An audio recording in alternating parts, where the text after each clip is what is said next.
evening. Welcome you to US to attend this special lecture. It's our pleasure to have our distinguished speaker, Mr. John Brady, to talk about entrepreneurship with a Buddhist Toolkit. This is one of the lecture series we are organizing jointly with the University of Delaware Home Entrepreneurship Center. So I want to thank our partner and Mr. Dan Fleman and Mr. Charlie Hong for their strong support and collaboration. We also want to thank Mr. Roger Frank, advisor at the Home Entrepreneurship Center, more importantly, a member of Board of Trustees at the US, for his and strong support. In fact, he initiated this project and connected us with the Home Entrepreneurship Center. Thank you, Roger. And also I want to thank our president, Dr. Minhua Tao, for his leadership. In fact, she did the most work, preside monthly meetings in the past 6 and 7 months. Thank you, Dr. Tao. Right now, I would like to invite our Chief Academic Officer, Dr. Jane Iwamura, to make welcome remarks and talk about the purpose of this lecture series. Please, Jane.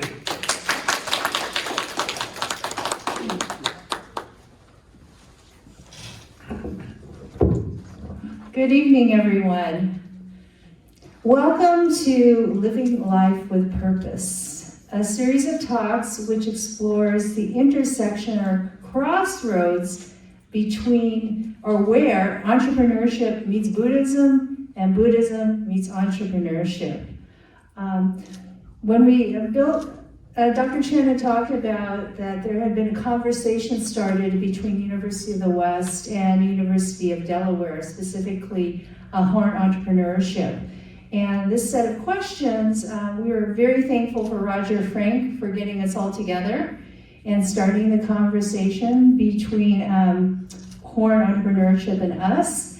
And, you know, it prompted a very simple question. And that question was, what can entrepreneurs learn from Buddhism? And what can Buddhists learn from the entrepreneurial best practices? And it was a big question mark. And we thought there was so much that we could talk about. So we decided, let's get people who have been engaged in both arenas and see and gain from their experience and understand their perspective. So we started out with last night's event, the first talk in our series, Lead with Compassion, The Right Path to Success, with Duda Baldwin, and I hope you all joined us for that. And this evening we are pleased that you are here with us on the West Coast for Entrepreneurship with a Buddhist Toolkit with John Brady. I have the pleasure of introducing, before we get to John, I have the pleasure of introducing to you Dr. Marosh Shakya, who's Chair and Associate Professor of Religious Studies, who will introduce Mr. Brady. Thank you. Thank you, Jane, and good evening. I'm pleased and honored to introduce our distinguished guest speaker, Mr. John Brady. Mr. John Brady currently is the Executive Director of the Asian Legacy Library, a non-profit that digitally scans, catalog, transliterate countless thousands of ancient wisdom texts. The Asian Legacy Library distributes them at no cost online to scholars and university graduate students internationally. Mr. Brady is also a senior teacher for the Asian Classical Institute, the Diamond Cutter Institute, and the Sedona College of International Management. He is a meditation teacher for New York City-based meditation training organization.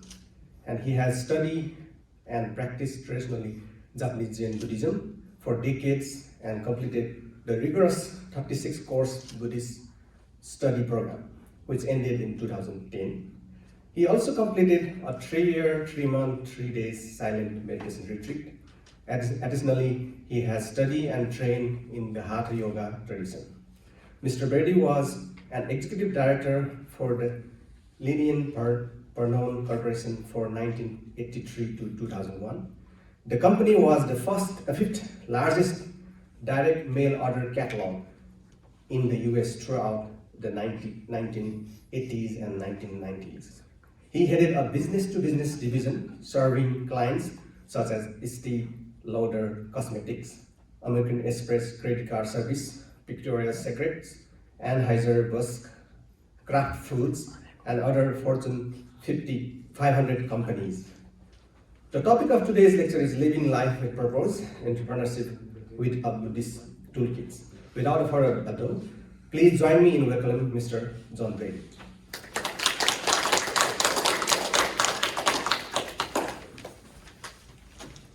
Thank you so much, and my apologies for the delay. I don't have a 10-year-old in my house to actually train me on my laptop, so we had a bit of a problem. So I want to thank Dr. Shakya, and the University of West for having me, and welcome to University of Delaware. I see your faces online. So I'll give you a little bit of bio. I don't want to bore you much, but I'll give you a little bit of my life quickly and give you an understanding of where I come from a Buddhist perspective.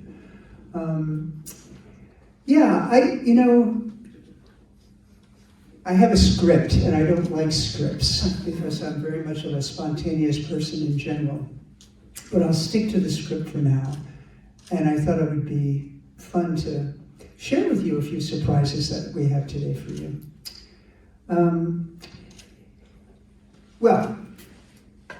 This is an interesting time for Buddhism in the West and in the East, very much so, binding the ideas of classical Western academic systems, starting with the Greeks and Romans, and then, of course, the last 70 years of our time in this country has invasively affected, tainted, in the best way of describing tainting, the Buddhist principles of the East.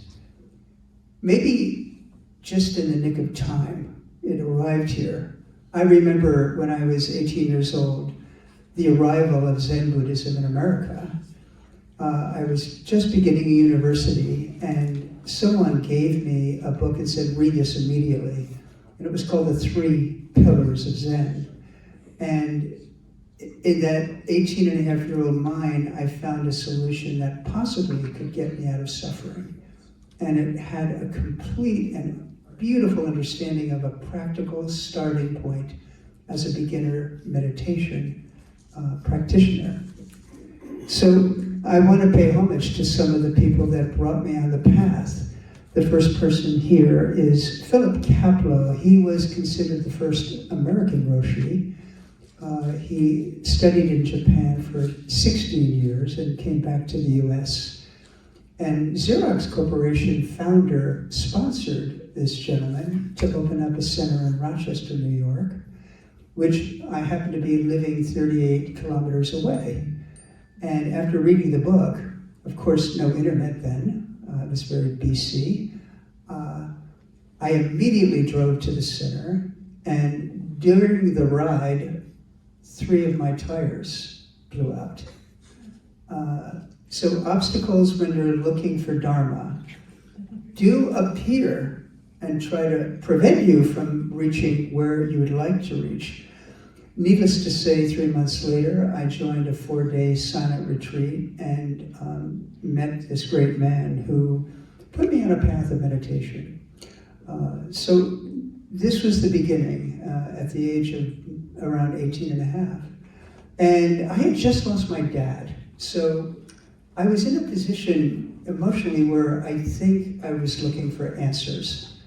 And another great teacher of mine basically says to me all the time, a great good tragedy, an unexpected death in the family, or something that comes so-called out of nowhere can get you to start asking the questions about who you are, where you came from, where you're going, and what your destinies position for making the world a better place. So that did put me on the path. It brought me to a conclusion of impermanence. When you're 19, you're immortal in your mind. But when you see death unexpectedly happen to a loved one, a best friend, it shakes you to your emotional bones, and it did so. So that began the exploration of my life. And it took a while to kind of understand where I was going to go. I had options.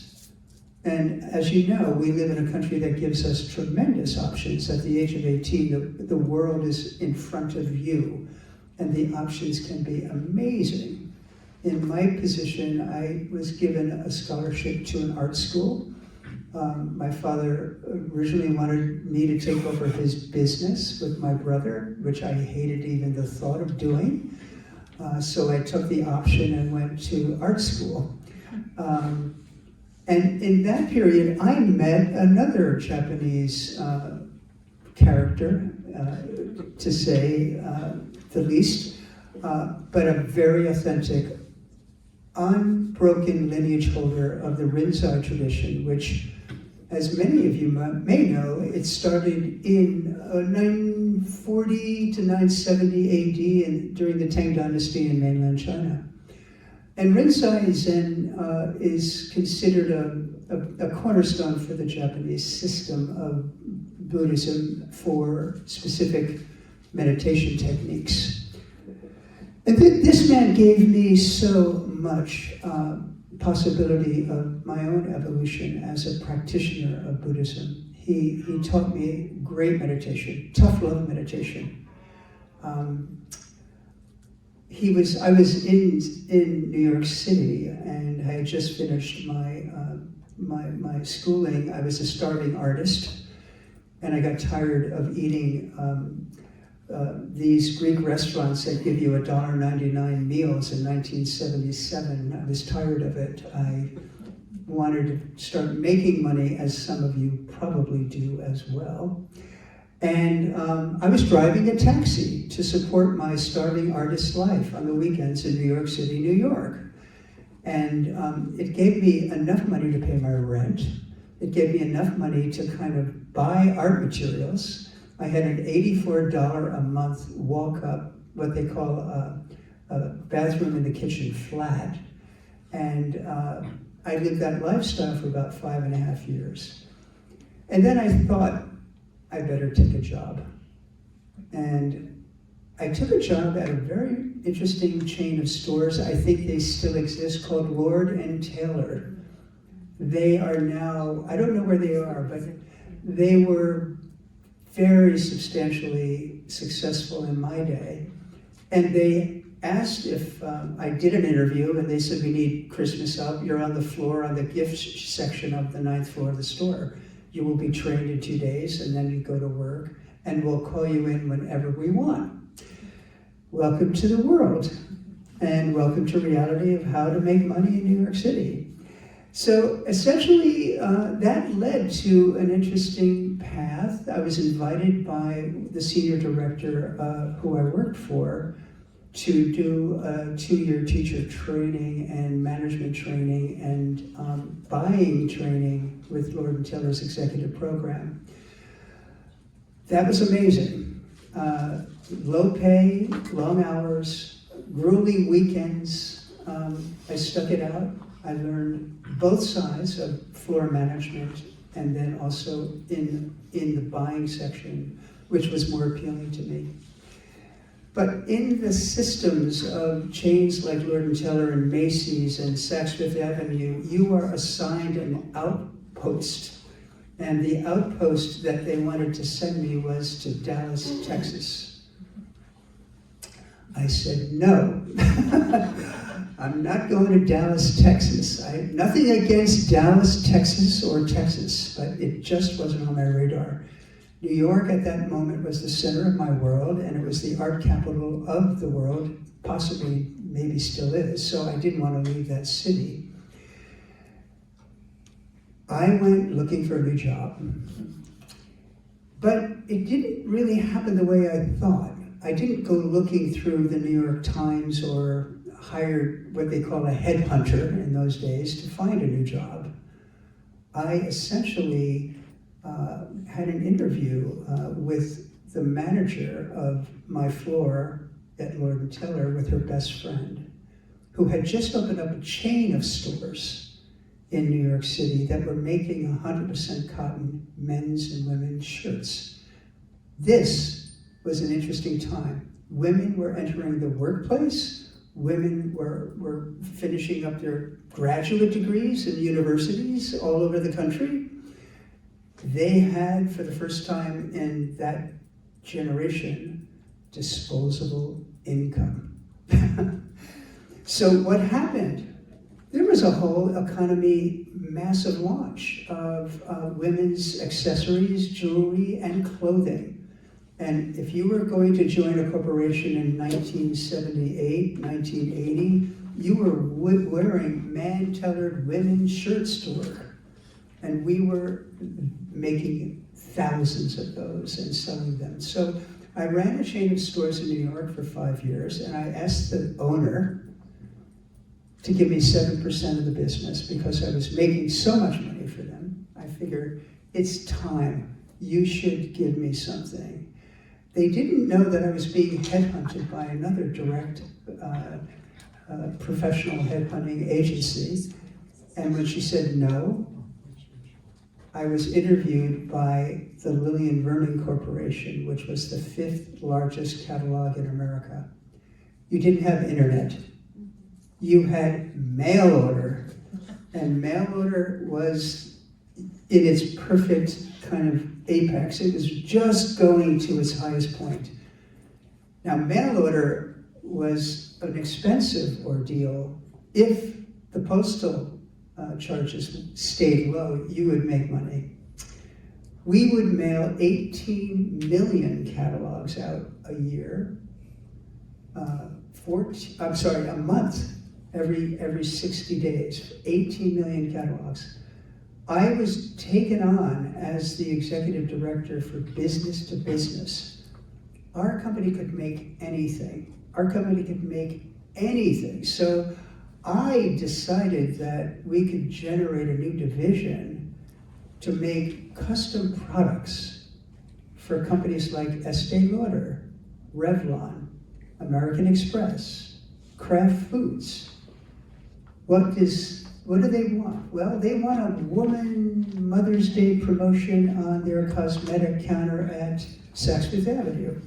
If you buy $49 worth of my cosmetics, Estee Lauder, we'll give you a $25 value gift. And guess who made that gift? I did. And so I would have a budget of about somewhere between $8 and $9 to make a gift that looked like $25.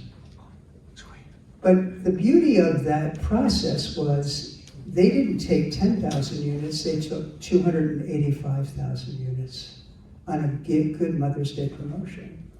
So as a company, we would generate at that time, around 130 million US dollars, but when you take everything out of the equation, the expenses and taxes, you would only net 12%, $6 to $7 million a year.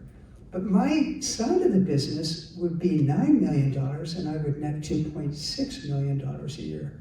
So it was an interesting situation. The owner of the company, a pioneering woman who started in 1956 with one item, built an empire in the direct mail order business. And she let me do what I wanted. And she made everybody know, let John Brady alone and give him what he wants. He's doing really good stuff for the company. So that was my early career. And that changed in many ways. I was studying with Edo Shimoni Hiroshi, and we were in a beautiful place in New York, a meditation center. I was living a retreat life in New York City. I would get up in the morning at 6, go to my Zendo at 7, do an hour and a half meditation, drive my car outside of New York to my offices, do my work, go back, take my suit off at the Zendo, put my robe on, and from 7 to 8:30 do another sit.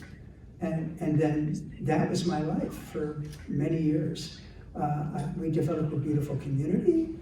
I loved the practice, I loved the philosophy, I loved the Buddhist aspect of understanding the nature of karma and emptiness, which are the two seminal major subjects in Buddhism, ultimately. So I didn't leave. I was a happy person who would maybe consider even taking robes at that point. I took my Bodhisattva vows. I was extremely happy. I took what I was learning and dedicated it into the process of how I managed my business. The ethical nature of the business I was in a very competitive market, was many a time across the counter, scratch my back, buy my son a trip to Europe and I'll give you the deal. And it was very common in the industry, and I never did that. I walked out of the office. But it was also the idea that I saw the person across the counter, across the desk, who was the decision maker.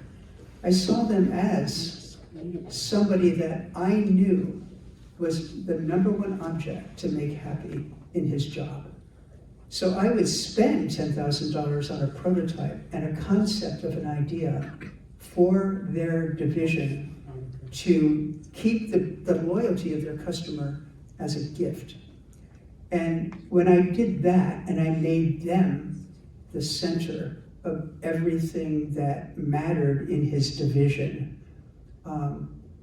nothing I did was not for the possibility of making them look good and making them successful on their other side of that desk. So I would spend money, and I would get very big complaints from my financial department. How are you going to make this $22,000 back? Long story short, it worked, and that was one of the philosophical ideas that I took from my teacher, that you're the one that serves the purpose of making somebody successful first if you want to see success in your future. And that was an amazing lesson, because I did that with several clients. And that put me on the road to starting to understand the causal relationship, right? Of how you plant karma, how you actually serve the purpose of making someone else successful first.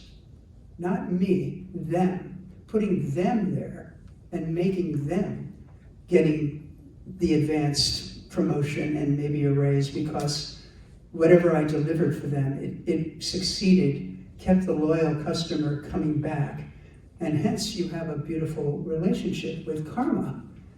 You're planting karma for your future success. But then in 1996, I was really happy, with Edo Shimano Roshi, but a friend of mine who was on the board of directors for the Zen Studies Society said, you must hear this American Geshe. He's teaching in the worst part of New York called Hell's Kitchen. And it was over by the bus station that you don't want to walk over by night. There used to be needles on the sidewalk. And she said, I need your help with a marketing idea. And I said, okay. She said, come and meet me. Take a cab, don't walk, which I did. And of course I wore like this kind of, the very silly thing. I don't know who invented this thing. Like, there's a restaurant in Dallas where if you wear a tie to their restaurant, they cut it off. So I took a cab to the lower part of Manhattan on the west side, and I walked into a room full of very intelligent women who were very much ready to hear my kind of marketing expertise about a fundraiser that they were running and wanting to raise about $25,000 for an organization called the Asian Classics Input Project. And they told me, well, it has places around the world, especially in Southeast Asia, They preserve and digitize and transliterate Tibetan and Sanskrit texts, Buddhist texts. And we want to have this program at the Princeton Club and raise $25,000 US. I'm in. Let's do this. Now flash forward. Can you flip the, yeah. Well, can you go back one? I just want to explain. So Geshe Michael Roach is somebody who started the Asian Classics Input Project in 1987 at Princeton University. And he was fresh out of the monastic system of Geshe education and starting to teach in New York City. And after that meeting, I met him and I decided this is a worthy cause. I'm going to give 100% and see what happens. I think we can raise $25,000 US. I stayed for the next 15 years taking all the courses that he taught. I met his teacher, Sirme Khensa Rinpoche, affectionately known as Ken Rinpoche, remarkable teacher, and my life radically changed. Not only did it radically change, I started doing 30-day silent retreats outside of New York and practicing the systems of Tibetan meditation. So, next slide. So that's kind of my background in 18 minutes. So you see Asian Legacy Library, that's my, I run that company now. It was originally called the Asian Classics Input Project. We rebranded it as Asian Legacy Library because we are a library. We're a substantial content-driven database that serves the purpose of collecting 4.7 million scans so far, 680,000 transliterated pages of Tibetan Buddhist canons, catalogs, 4.6 million catalog entries of collections all over the world. And so I run that now. I've been running it since 2001. It's one of the greatest things I could ever imagine doing. If you would have told me at that time I'd be doing what I'm doing now, I'd say you were crazy. The Diamond Cutter Institute is an extension, you could say, of the Asian Legacy Library. So we're the source, we're the snow on the mountain that goes around the world looking for every feasible, considered rare or unfound literary commentary on Buddhist philosophy, specifically Buddhist philosophy. We take that information, we input it, we scan it, we transliterate it, so translators can translate it into any language, and then we offer it free and distribute it from our website. The Diamond Cutter Global DCI Institute is taking that incredible wisdom and turning it into what we call levels, and specific levels, which I'll get into later, to offer a layperson, a business person, a vernacular, a language that's not academic, but gets to the exact foundational principles of Buddhism, and begins to teach that so you and I can apply it directly to our personal lives, our careers, our jobs, whatever we'd like to apply it to. And I'm partial to it, but I think we're on a cusp of seeing mainstream training systems maybe look at us to see the value of what a Buddhist contribution, principled in vernacular language, based in 5 primary goals of life that you and I and anyone can achieve. What are those goals? What do you think the first one is? Financial freedom. Financial freedom. So in a way, this skill set of the Diamond Cutter Institute is smart. Dangle the carrot of financial freedom, and they will come. But there's 150 other training companies that do the same thing. What's different than our company from other companies? Karma and emptiness. Karma and emptiness. The potential of the possibility of creating the karma to be successful financially. That is, in a nutshell, the foundational tools that we offer in different flavors to anyone who is interested in learning how and where money comes from, in the example of money. So really, money doesn't come from investing in crypto. Money doesn't come from, buying a hot stock that Forbes last month said, buy it now. Money doesn't come from the surface causes of what people functionally think is the way to invest. What's the first of the 6 perfections? None. Giving. Right? Giving. It's a big, broad stroke of a landscape. What does that mean? How, then, can I be financially successful? You give someone else what you want first. You give someone else what you want first. How do you do that? Well, I want money. I'd like to finance my kids' college education in the next 15 years. How am I going to do that? Well, what's more precious than money? Time. Your precious time on the planet is far beyond. I put a $100 bill somewhere. Let me see if I can find it. It's far beyond Ben Franklin's face on a $100 bill. Okay, so are you telling me that I can create causes for financial freedom if I give somebody my time doing what? Taking them to Starbucks once a week for 6 months because you have possibly a skill set in a financial background to help them economize their budget. How about that? Or maybe you don't have a clue about what their situation is financially.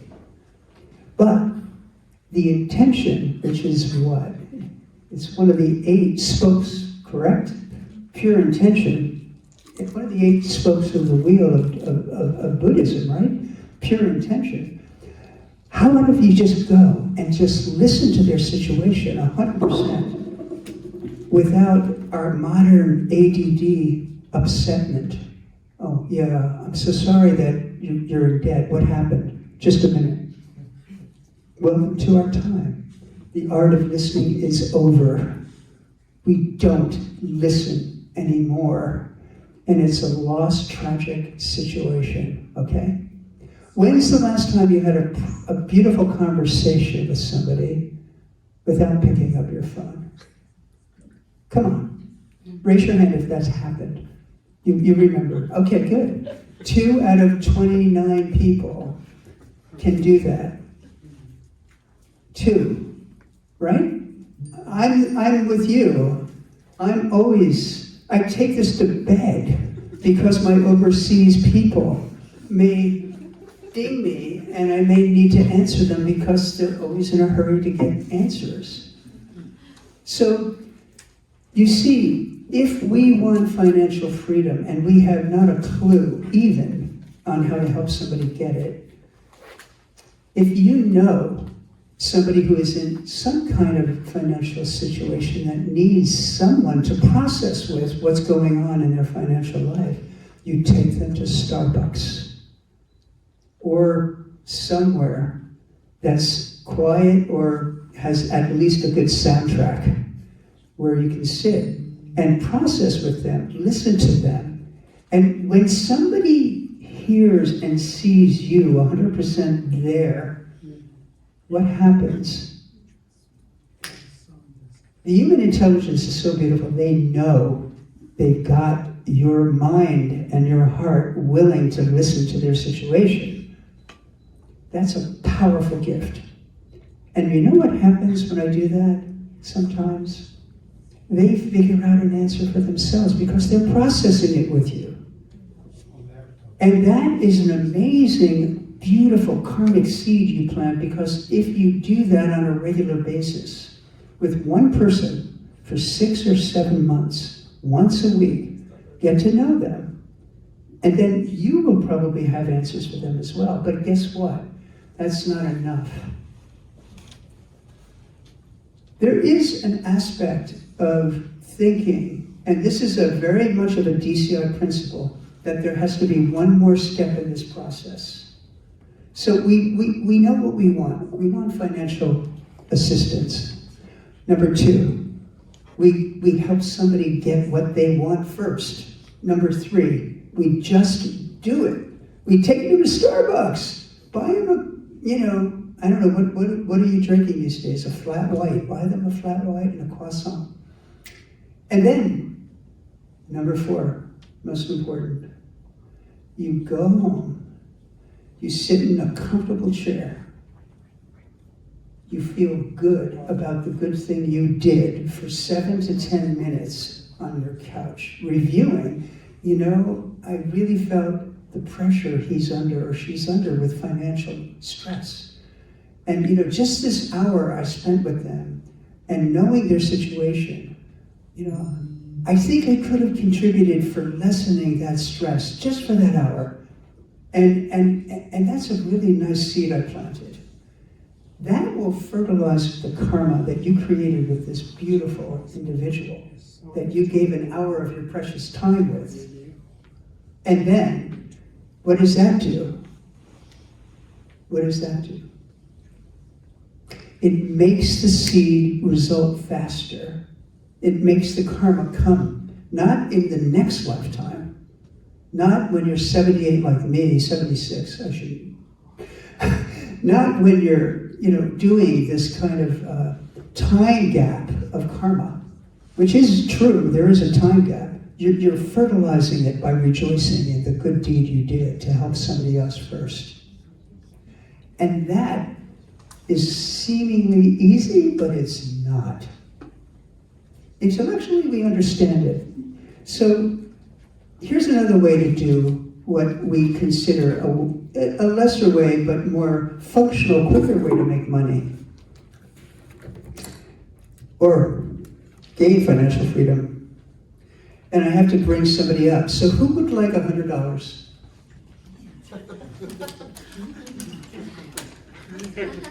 Competing, huh? Who would like $100? Lady first. Okay, it's between you two. Okay, you go. Ladies before, you're a gentleman. Come on up here. Okay, how many are familiar with the laws of karma? Come on up, hi. What's your name? Azira Blake. Azira Blake? Good to meet you, Azira Blake. Actually, our virtual people also visit. Oh, they did? Well, there are ways of doing that on the internet, I think. I haven't figured it out yet. So, who knows the law? The basic laws of karma, right? Okay, number 1. We're talking about the perfection of giving, right? One of the greatest 6 perfections that Lord Buddha spoke constantly about. Like, there's thousands of pages of preserved digital data that I can prove to you, and Mirage can prove to you. He talked about it a lot, but people don't understand karma. It's the misunderstood kind of complacency that nobody really investigates the true nature of karma. It's very difficult to understand karma, but there is a basis for it. One is that if I want financial freedom, I give it to somebody else or help them find it first. In this case, I have a $100 bill. Now, Ben Franklin was a good man. He did great things for America, honestly he did. So I want to give him away to this beautiful young woman who is ready, I think, to receive something to take herself and her best friend to dinner or something. I need to pay my school student loan. Okay, there is a perfect time. So I'm going to. The first law of karma is like makes like. Similar causes will give you a similar result. Just a given foundational truth. So here's the second law of karma. This is really important, and this is so extremely beautiful. With pure intention and with almost deep passion, you want, without any other return, to give. I should say your name again. Azira. Azira, $100. And so I'm going to do that. I'm going to give her $100. And then one more thing. Karma exponentially doubles every 24 hours. Karma exponentially doubles every 24 hours.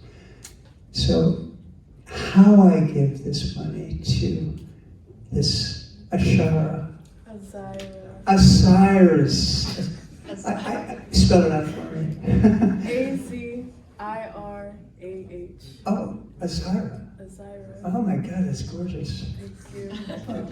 Thank you. So I'm going to give this to Azira, and I'm going to give it to her in a way that I know, honestly, I will get a result. Maybe not exponentially doubling every 24 hours. I'll settle for $10,000 US, okay? Okay? I'll settle for that. So this is how I'll do it. Put your hand up. Now, there's another equation here, and I'll give it to you. The act of giving is empty of giving. The act of giving is empty in and of itself of giving. There is no giving going on here. Okay? It's just a label that's misperceived. Okay? It's just a label. We're misperceiving what's really happening. And that's where emptiness comes into the equation. So the emptiness of John Brady, the emptiness of Azara, and the emptiness of the act of giving is about to happen. Are you ready? You're ready, right? Capture this for your audience. Are you ready? Okay. So who's seeing this happen beside you? Who's seeing this happen? Azara. And I am actually recording this in our mind strip right now. Are you ready?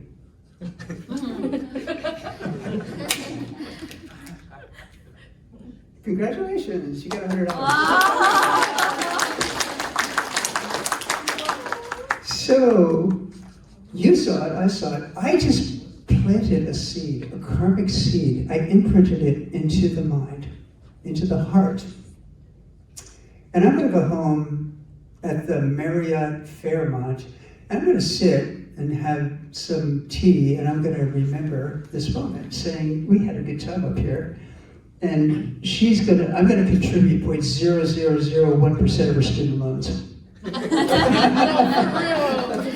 Thank you so much. Thank you. Yeah, you're welcome. Yeah.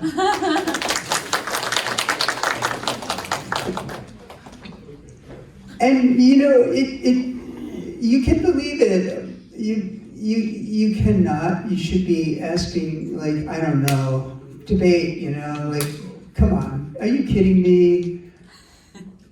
You could debate. We could debate about it.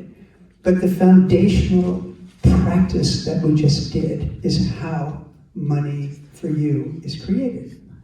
But money is not the highest karmic object in giving. Your time is much more precious. Oh, something wrong? No. Desktop. Huh? Desktop. Laptop. Oh. Perfect. Oh, I'm sorry. Okay. So I just gave you a DCI life tool, okay, called the 4 steps. The DCI system is all about karma and emptiness. And there are different levels. Right now we have 15 levels, starting with financial freedom, building healthy relationships in your life and in your business, innovation, creativity, addiction, various subjects that can help. Now 134,000 people around the world have taken our courses. So that's DCI. The Asian Classics Institute is a much more formal 36-course Buddhist program. I took all 36 courses. The Sutra systems of Lord Buddha are for the first 18, and then the Diamond Way Tantra courses are the last 18. And that got me into a 3-year silent meditation retreat in 2000. December 26th at 8:05 of 2010. And I came out in 2014 of April, and I didn't want to come back. I did not want to come back, but my teacher needed me, and I said, okay, and go get a suit, and we're going to go on tour. And I went on tour for many years with the DCI global team, and we began to do the practice all over the world, teaching life tools. The Sedona College of International Management is a teacher training program to become DCI teachers. And so that in a nutshell is my kind of involvement. I'm a teacher for all of the organization, and I run the Asian Legacy Library. Next slide. Would somebody watch the time? I don't want to, I know we started late, but I don't want to go, I usually go over time, and I want to keep it. Are we okay? Yeah. Okay. So what does a president of a struggling nonprofit organization do? Pray. Yeah, pray. I do that too. I do pray on the cushion. But it is praying with the intent of raising $1.3 million a year for your organization's bills to pay. So this was, Miroj and I were in Kathmandu, and I was at a 6-day intensive with my wife, and our wonderful international students came to fundraise for the Asian Legacy Library. So here I was teaching a meditation system. But the whole point of going there with 139 people was to raise about 150,000 US dollars for my organization, which we did.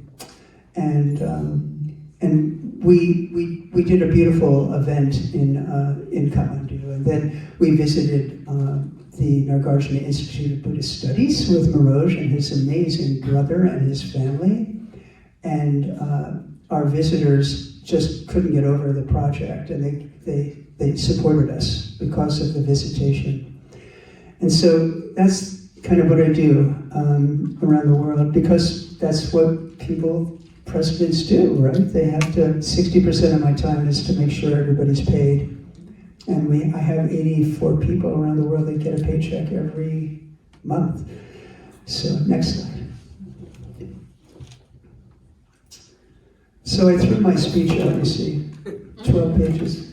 Wow. So, I mean, I'm going to be 76 in June, and I travel probably 5.5 months, 4 or 5 months a year.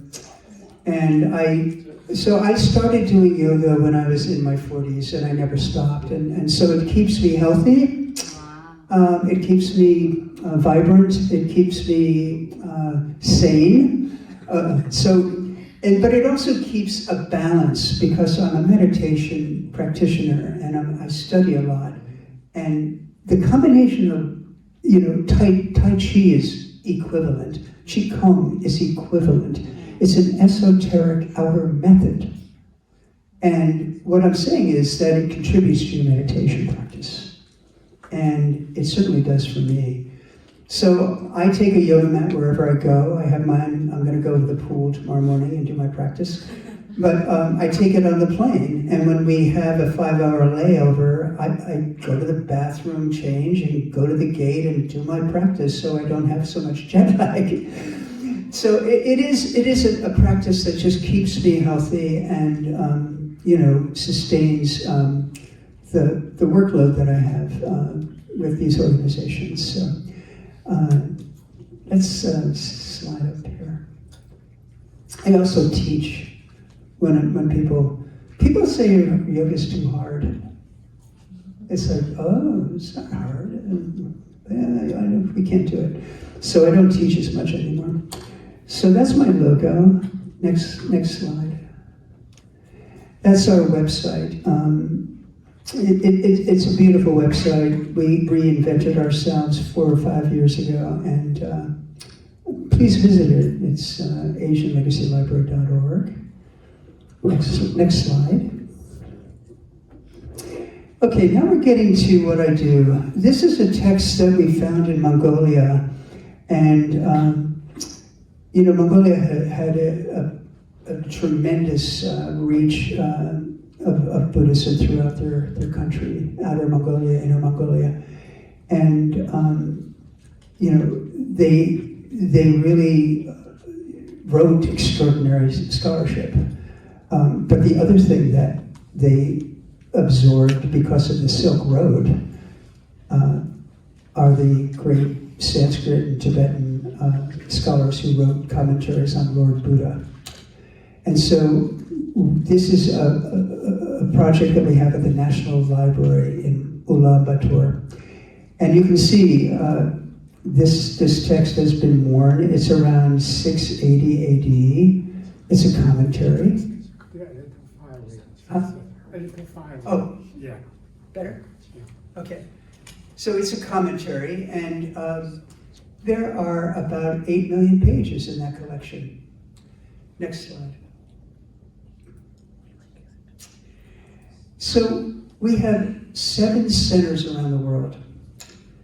Varanasi in India is a very important area for Sanskrit. Lord Buddha taught in Sarnath when he first, after his enlightenment, he went to Sarnath and taught the first turning of the wheel. Varanasi is kind of close to that spot, and of course he was there as well on the Ganges. So we have a Varanasi office that strictly does Sanskrit input and scanning. We look for remnants of the original works of Lord Buddha in Sanskrit, and we put them together. And this is my team. We're right next door to Benares University, which is a great Sanskrit college. It's one of the best in the world, and it's fully internationally accredited for a doctorate in Sanskrit studies now. So they're great. They've been with me for about 18 years. The women are much better at it than the men. Don't tell anybody. Hands down, if you notice through my slide program, you'll see 82.5% women. They're accurate. It's not easy to transliterate Devanagari or another script of Sanskrit because of the accents above the letters. So that's one major project. And next slide, please. This is a woman that's been with me since 1999. Wow. Her name is Sonam Lama, and she's a very special Tibetan director for me in the southern settlements of the Tibetan areas in near Mysore, India, South India. She runs 3 transliteration projects. Is that me? No. Okay. She runs transliteration projects. What she's doing right here is she's cataloging how many kilobytes each of the people in her staff are inputting on a daily basis. What they're doing is they're taking the original scans of the original commentaries from Tibet or commentaries from the Tengyur, which is the commentaries on Lord Buddha's original words, and they're transliterating. And that means that the scholars like Maroj and others can translate them. They have the scan, they have the transliteration, and then they can translate into any language. And so these 3 centers have been open since 1999, and no one has left. We take good care of them. They have health insurance, and now I'm supporting them with raising the money for pensions because they're in their mid to late 50s, and their kids want their jobs. So we want to make sure that they're taken care of. Next slide. Here's another way that they stack and organize what they're going to be transliterating, and that's, I'll give you an example of how many searchable pages we have in our database, 680,000. That can be searched by author, by date, by subject, by one phrase of a sentence somewhere in one of the pages of the texts. Next slide. This is my friend. He's the director of the National Library of Beijing, and we had a 2-day visit with him. He brought me into their basement to show what their preservation looks like. Imagine 5 times the size of this room with imagine every form of preservation, liquid paper, printing systems. It was just an extraordinary experience to meet him. This is where they have the oldest Heart Sutra, not the British Library, okay? The British Library claims it found it in Dongwang, China, and somebody sold it for like $29, and now it's at the British Museum. And but when I went to his collection, he showed me one that was 84 years earlier, around 480 AD, of the original Heart Sutra in Chinese, printed. So it was just an honor to meet him. And COVID hit and everything stopped, and I really want to go and revisit my old friends. Next to that is we took our VIPs from mainland China and Taiwan and Japan to Mongolia to see our projects there. And we're sitting in a big yurt and having a vegetarian 5-course dinner. And then they went to see my projects and supported my projects. So I do a lot of fundraising. We have to keep people sustaining their life. Next slide. Here's just a typical row at the National Library of Mongolia. These are covered, and they probably haven't been open for 250 years, you see. They were stacked and put into just piles and piles were stacked and then put into no organizational system whatsoever. And we're finding things there that were considered lost, honestly. There's so many missing holes in the complete canons of not only Tibetan and Mongolian Buddhism, but even we're finding Sanskrit in Mongolia because of the Silk Road and the thousands of years of trade that went on for centuries at least. So that's a row. Next slide. Here's a typical one of the rooms that we have at the National Library of Mongolia for our scanning projects. So there's four scanning units here, and we have another 4 in another place. And it's all state-of-the-art equipment. They've been trained by us. They scan, and then they're brought into the room next to them, and they catalog by title and author. Next slide. This is a very special moment. We found a beautiful lacquered, one of the Prajnaparamita, Perfection of Wisdom, lacquered texts in a shelf. We just opened it up. And it was gold scripted, made of gold. And our friends were astounded, and that's what that is. Next slide. This is my staff at the National Library of Mongolia. We take them for lunch when I'm there, and we hang out with them. The woman, the American woman, is the executive director under me. Her name is Emma Lewis. She pretty much runs the Mongolian projects, and she got a beautiful $300,000 grant for the National Library of Mongolia's work for the next 3 years. So, we're bringing ourselves to a place of sustainability for the first time in my so many years. Okay, next slide.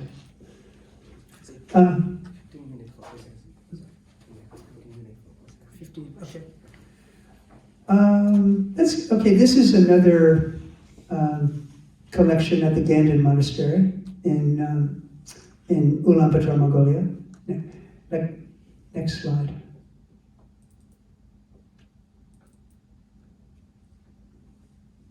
Keep going. I guess we'll keep going down because we don't have time. This is a beautiful monastery in the Gobi Desert called Erdönzü, and it's they are passionate about preserving their collections in their region. Next slide. This is the Nagarjuna Institute of Buddhist Studies, and there's our dear friend, Dr. Muro Shakya. We spent the whole day there with his staff. The gentleman next to him is my IT director. They're doing an amazing work in the collections of the National Archive of Kathmandu and also the Aisha Archives and other private collections. And we're finding things as well. And we have a beautiful opportunity with his brother Milan, and we just are family now, and we're doing great work together. Next slide. So the DCI system came from a book written by Geshe Michael Roach, and it was the Diamond Cutter Sutra for Business People. And it's a remarkable book, and that was the source of the Diamond Cutter Institute process. Next slide. Here's some of the manuals. Time management. Most of these manuals are about 480 pages long, 500 pages long. Deeper tools meaning how do you create the causes for relationships that stay for longer periods of time, especially in business, right? Also, automatic leadership was one of the most successful of all of our programs around the world. How do you create the causes to become a leader in your company, in your world, in life, right? A living example. Next slide. Yeah, you can see the peeling off our addiction. We use the Wheel of Life, a very famous Buddhist teaching on the realms of existence, and it really relates to addictive behavior in a very big way in this country, especially. So teaching the Wheel of Life as an example of where addiction can bring you was extraordinarily received. I went to Alcoholics Anonymous meetings for 3 months before we did this program, just to know what their system was. And they're helping millions of people. But when we taught this, something was missing in AA. It wasn't reaching into the deep cause of addiction. And we felt we could offer something to AA practitioners and give them something more. Next slide. So these are just our levels. The art of gratitude, that relates to giving. Next slide. This is probably the deepest course so far. It's called Reaching the Diamond World. And it's about what it takes to have the direct perception of emptiness. What it takes to have the direct perception of emptiness. And that's that goes directly to Lord Buddha. To have the direct perception of emptiness is the beginning of shortening the process to be enlightened. And this is an extraordinary course, remarkable course. Next slide. We have something called the Yoga Studies Institute. Next slide. So before COVID, we would do a free introduction before we started training people. This is Taipei in 2008, just at the end of 2018, where 3,400 people came, and we taught the beginning of the course, and then people signed up to come for the 5 days. Next slide. Thank you.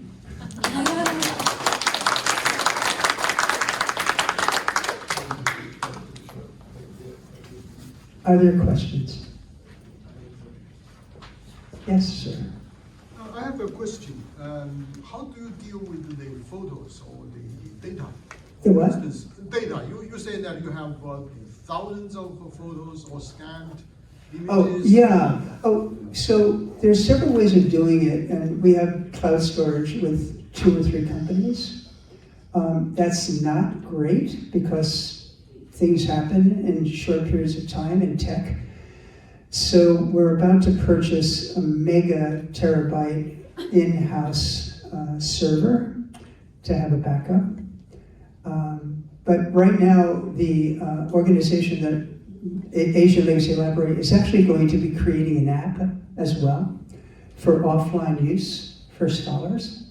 But we're using, I mean, the most expensive but most safe way to do it is with blockchain technology. It's expensive, we can't afford it. But blockchain technology means that your data is in countless places simultaneously.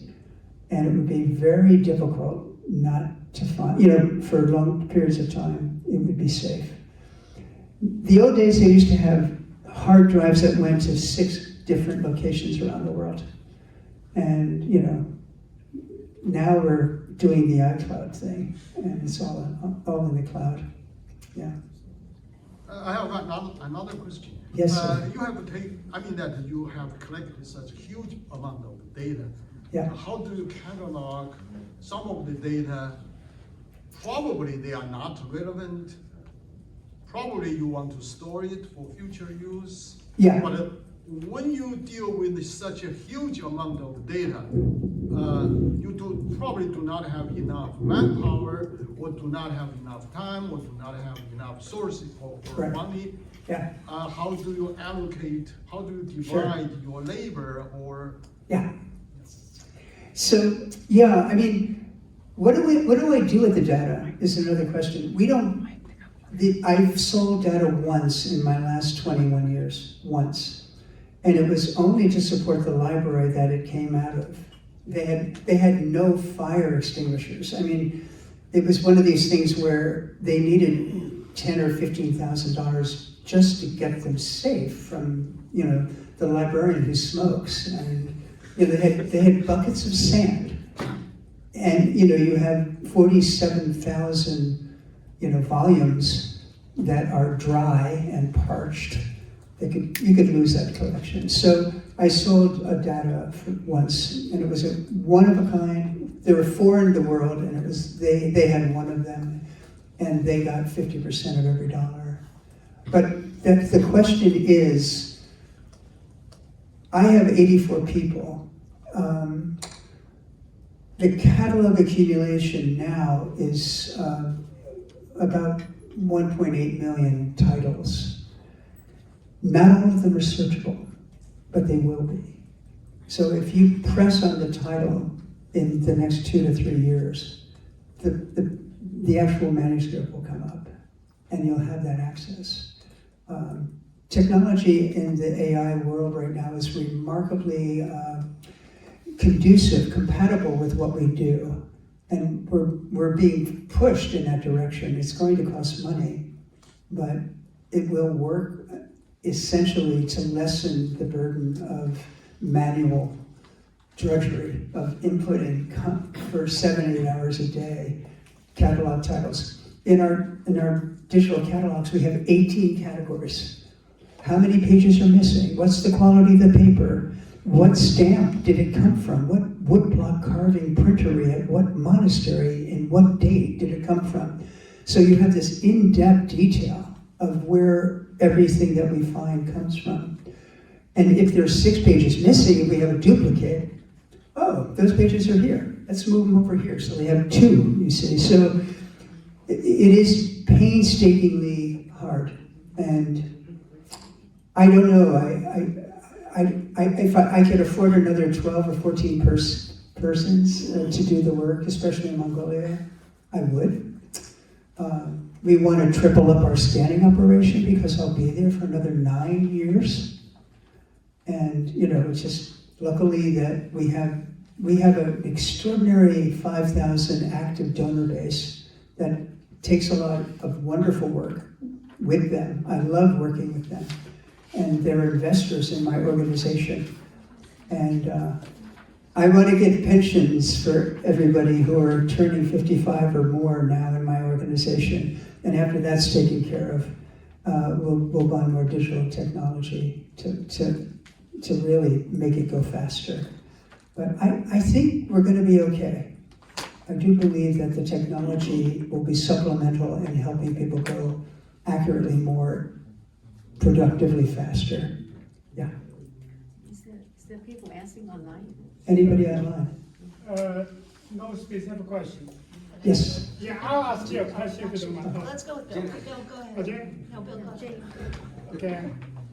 I'm the chair and the professor from this department. Yes. So I'm asking this question on behalf of all people from our department. Yes. As you know, entrepreneurship has 2 unique features. Say it again. Entrepreneurship has 2 unique features. Risk sharing and innovation. So could you share your views Yeah. based on your experience Yeah. or from viewpoint Sure. of Buddhism? Where does innovation come from? Yeah, I will ask you.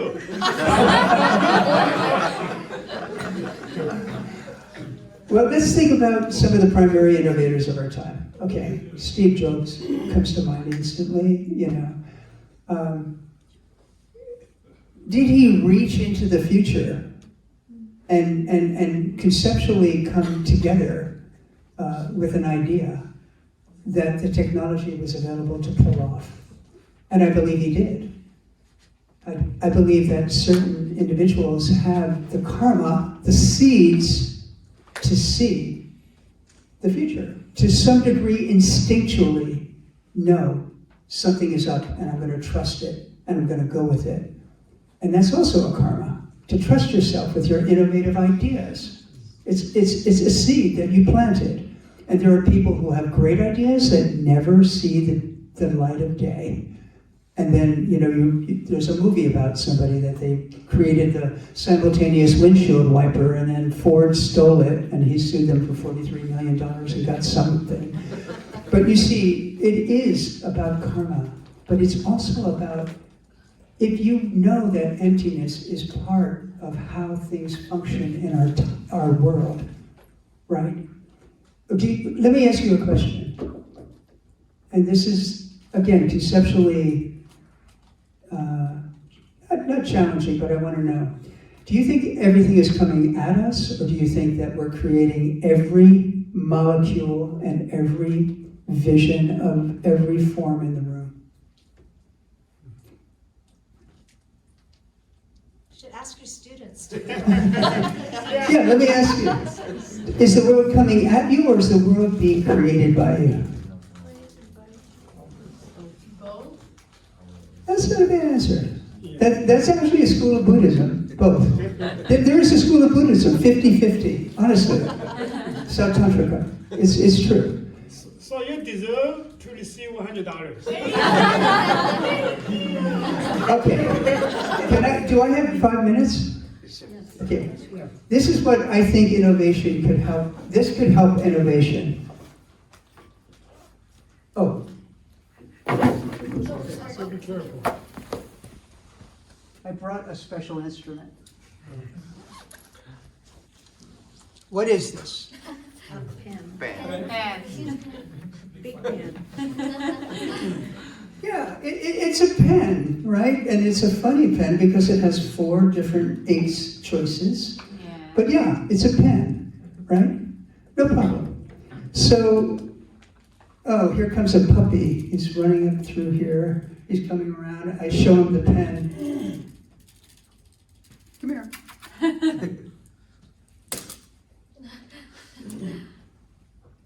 What does the puppy see? It's a ball. A chew toy. Yeah. I mean, they're not gonna like, oh, it's a pen, I'm gonna write my girlfriend a letter. Right? It's a chew toy. Who's right? Everybody right. Both are right. There's 2 separate realities in the same room going on simultaneously, completely. Right?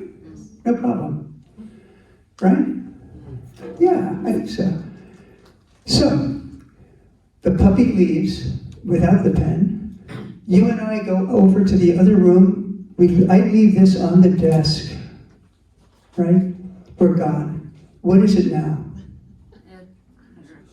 Potential. Oh, nothing. It's got. You could say it's got potential. I mean, you could say, "Oh, I have a memory." John put it on the podium. The podium. It could be there, but that's not guaranteed. The super janitor could have come in and said, "Oh my God, this is fantastic. My kid will love it." Right? I mean, honestly, it has potential, but it's nothing yet. Weishima, why? Why? Relationship. We need a relationship. Yes! So, okay. Oh, I left my pen. Yeah, where's my pen? Oh, here it is. What just happened? You find it. You got it there. A seed opened in my mind. It wasn't a chew toy. It wasn't some kind of cylinder with red and white and some, made in mainland China. Right? It's a pen. Why? Why did I see it as a pen? Why? Wait, come on. You can do this. It's your definition of it. My definition. Yeah. You learn the concept. Well, wait a second. How did I get a pen in the first place? How did I get a pen? Because I gave it to other people. I gave pens to Miroj and Kathmandu. Oh yeah, here, take it. A lot of them don't ever come back, do they? Right? Yeah. And why I'm seeing it as a pen is because something special is happening. And this is really incredibly important. And just think about it. You can cook it, but you don't have to believe it. Before I saw it as a pen, in an instant or two, a mental image of a pen overlaid this so-called cylinder with parts that's seemingly red and blue, green, black, and red and pointed, and defined it as a pen. A karma ripened in my mind and laid an image of a pen on this thing, this cylinder. The dog didn't see a pen. The dog saw. That's what the dog saw. And you can't change. I'm being forced to see it as a pen. I have no choice. Is it a good thing? Yeah. I can write things. It works. The blue doesn't work, but the red does.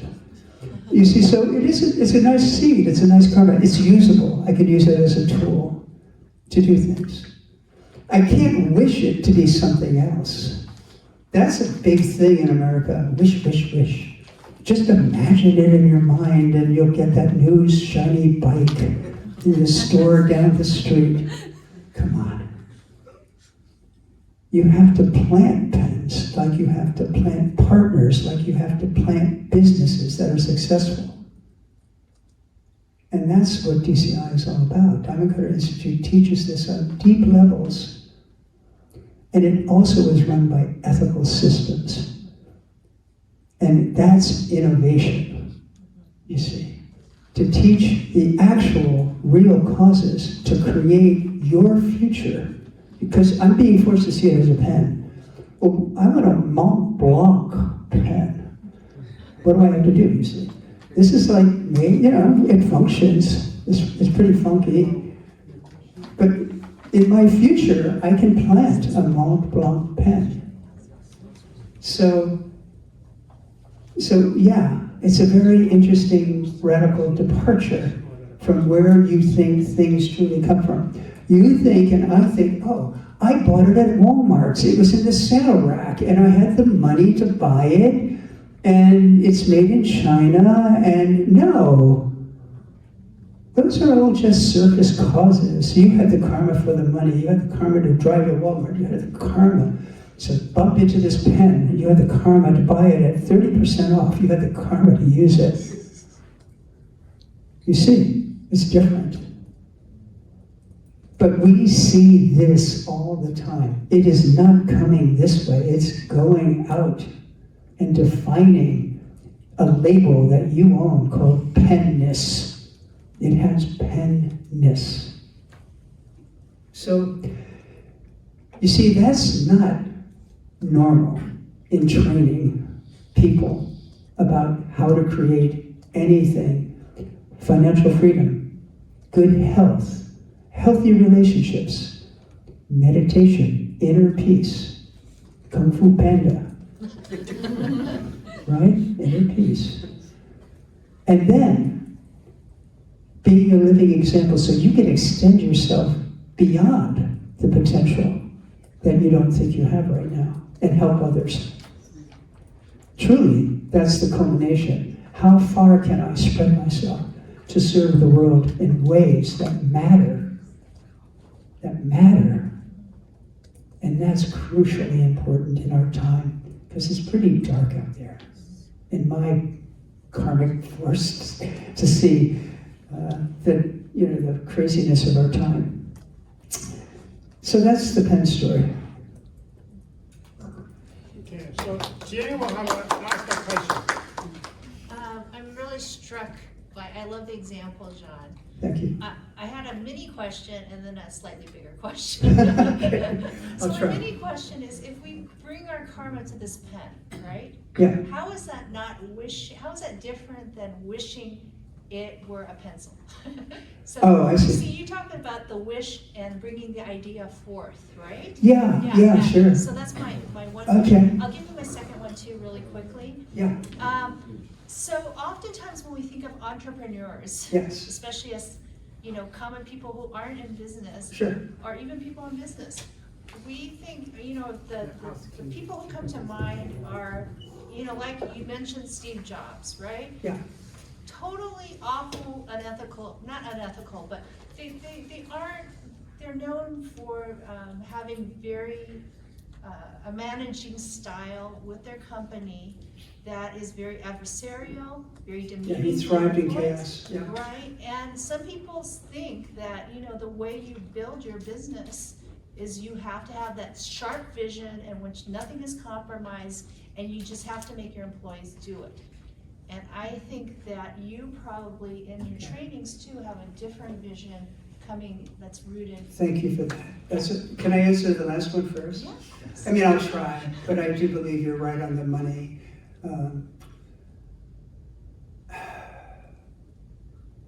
There's unlimited resources, number one. We are fighting over so much pettiness. We're competing over such little things in the world because there's unlimited resources. And come on, John. What about uranium and lithium? And everybody's fighting now to find. Come on. How do you create lithium in your backyard for the most important thing that's needed in our future? Oh, by the way, Nevada just discovered the greatest lithium mining area in the world. Where did that come from? Okay, let's get back to cooperation versus competition. And this is a huge conversation. We could do a whole seminar on this. Competition is going to kill us. It's going to kill us. And cooperation is going to bridge across the cultural gaps that the world is being torn apart in. And if we don't form a worldview, a life system about cooperating, it's going to be dangerous out here. I really feel that there's no choice. But, you know, a friend of mine who is a commodities broker says, John, you're a dreamer, you know. Greed is never far away. And he's right. He's right that the world of selfish undertakings to compete to get all the toys, as they used to say, in your life. I don't believe it anymore. I've seen too many instances where if we follow the principles, the Buddhist systems, you can become the person who can be the most innovative in your category, if you want to say. It's possible. It takes work, like everything does. But you have to. Can I tell you a story? Do we have time? 3 minutes. Do we have time? 5 minutes. Okay, 5 minutes. So I made a lot of money in my salad days in my 30s and 40s, and I quit at 51, I think. I had a penthouse in New York on Fifth Avenue. I mean, look, I had all that crap. And then I was given the task to take a striving, broke NGO, right? And my teacher said, good luck. I'm going into 3-year retreat. I said, okay, I'll take it on. And I didn't want to, but I quit my job and did it. And I was pretty good at making other people money, my company. But we couldn't pay our bills. And so I was telling Maros the story. People think that I sold my house because of Asian Legacy Library. I mortgaged my house to pay $180,000 of bills for my organization because I felt this is such a high object to get behind. If we don't save the Buddha's words in the writings and then get them into distribution, the world is going to be a worse place. And I really believed it. And it was like, screw this, I'll second mortgage my place and pay the bills. And I did. And it was the most, probably, I call it an act of truth. That was not who I was, but I did it because I believed it was the right thing to do. Fast forward 12 and a half years, I came out of 3-year retreat, and a very suspicious man came to my cabin, in my 3-year retreat cabin, from mainland China, and he said, you need a house, don't you? And I said, I guess so. Like, I was going to move to California, but maybe I'm needed in Sedona. And he said, yeah, see me in 2 weeks when you finally decide to come out of your retreat. And he bought my wife a house. And I thought, that had to have been the karmic correlation of doing an act of truth and taking a $180,000 mortgage out. And that, to me, is the correlation of how things really function. And if you want to be an innovator and come up with the next whatever, we can learn how to plant the karma. And I think great people can do it. And you're right about Steve Jobs. He was not a nice human being. And I don't know the answer to that question. He had to have come in with remarkable karma in this lifetime. Remarkable karma. He was adopted. I mean, his life is so convincingly crazy and contradictive.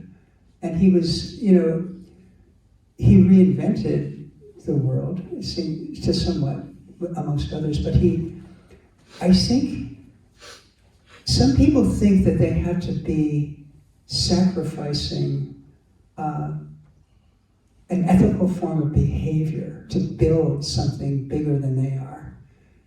And that, to me, is probably another dangerous zone that people go into, which I kind of define as a double standard.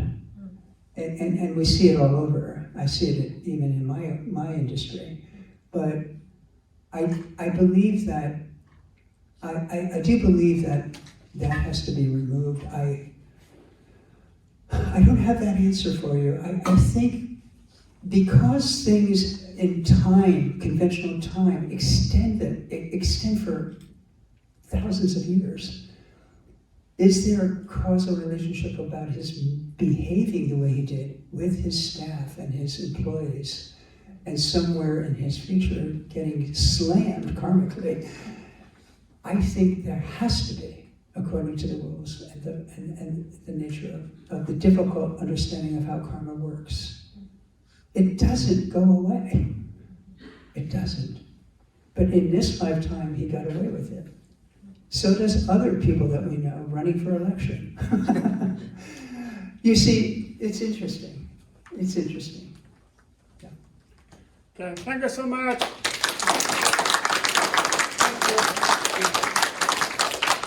Again, thank you, Mr. John Brady, for your powerful, inspiring messages and for sharing your wisdom and experience with us. Especially want to thank you for your generosity to give money to our students. I guess she and others will see. You will be more than welcome to come back in the near